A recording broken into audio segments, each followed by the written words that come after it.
Well, joining me now is Greg Sheridan, foreign editor at The Australian. Finally, it seems war in Ukraine is inevitable, Greg. How far will Putin go and what sanctions will he suffer in response? Well, Andrew, oddly, those are still unanswerable questions. So Putin is a little bit like the coronavirus in one respect. He's extremely unpredictable. I think he has actually played this so far very effectively from his point of view. It's been shocking, immoral, wicked, and grossly damaging to the international order and to Ukraine. But he's got pretty much everything he wants so far. I suspect that he is calibrating this move to fall just short of what would trigger massive sanctions. He'll certainly get some sanctions as a result of this. But, you know, the Ukrainian president is quite right when he told the Munich Security Conference that the West has basically been appeasing Russia for 15 years. You know, it assassinates people in the streets of London. It occupies foreign territory in Moldova and Georgia and Ukraine, annexes other countries' territory, and really it's suffered footling sanctions. So Europe is still buying an enormous amount of its gas, still making it rich, still fueling its international reserves. Now, if Putin gets anything less than massive sanctions out of this, he'll feel that he's completely outfoxed the West. Now, he might then move on and invade the rest of Ukraine, or he might just pause for 6 weeks or 6 months or 6 years. The initiative is entirely with him. The Ukrainian forces won't be able to expel him, and if they try to, that will be a pretext for him to do more. So I think this is a terrible day, and it tests the mettle of the West, and so far the West has been found wanting.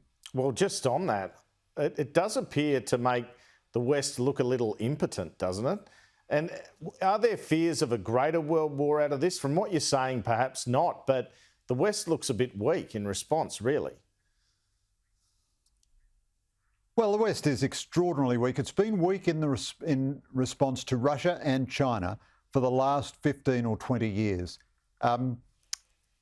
Russia has got away with everything it's got away with, and all it has really suffered has been, you know, relatively manageable sanctions, and it can't come to the G8 anymore, which now has become the G7. Well, I think Putin figures that's a pretty good bargain, and in exchange, it's taken territory in a number of its neighbours, Georgia, Moldova, and so on. Now, if he just occupies this territory, so also it appears that he's going to enlarge the territory in these so-called breakaways that he occupies. So his spokesmen have said they're going to recognise the territories in their larger historical configurations. He may well build a land corridor between the Donbass region and the Crimean Peninsula, which would make it much easier for him to use the Crimean Peninsula economically, make the whole thing much more coherent. Now, the West has said right from the start they're not going to intervene militarily. This is a tremendous failure on Europe's part. You can't ask the United States to intervene again and again and again. And every time they do intervene, they're popular on day one, and then everyone hates them from day two. But, you know, Germany, Britain, France, Spain, Italy, and Poland, between them, have, you know, something like 2.5 or 3 times Russia's population and many, many times Russia's economy. But that group of countries, with the noble exception of Poland, are more or less completely impotent militarily in the face of Russian aggression, and they have to rely 100% on the United States. Well, the United States clearly has now a limited appetite for intervention. And are the Ukrainians going to fight? I don't know. If they fight, there'll be massive bloodshed. But if they don't fight, Putin gets a cost-free victory.